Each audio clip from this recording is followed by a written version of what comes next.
વિરોધી। તો હવે જ્યાં જ્યાં પીળો રંગ આપેલો હોય ત્યાં સૌથી પહેલા ટપકા કરો। આ પીળો રંગ અહીંયા આપેલો છે, આ પીળો અહીંયા આપેલો છે, આ પીળો અહીંયા આપેલો છે અને આ પીળો અહીંયા આપેલો છે। ચારે ચારમાં પીળો છે કે હા। હવે પીળો છે તેની આજુબાજુ જે રંગો દેખાતા હશે ને જિંદગીમાં જવાબમાં ના આવે, બરાબર છે। એટલું યાદ રાખજો। પહેલા જ નંબરની થિયરીમાં મેં તમને શીખવાડ્યું હતું, બરાબર છે, કે એની સામેના જે આસપાસના જે હોય ને એ જિંદગીમાં એને સામે નહીં આવે, એટલે કે એનો વિરોધી અંક ક્યારેય નહીં બને।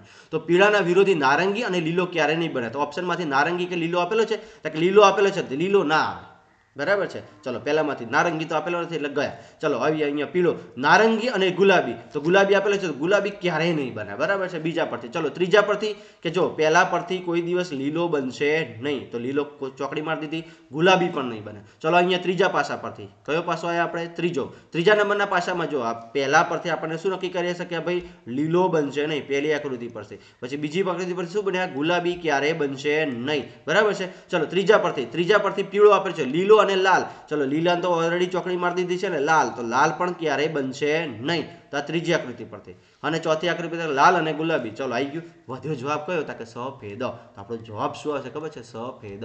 તો આ શું થઈ જાય, જવાબ। આવડે કે ના આવડે? આ રીતે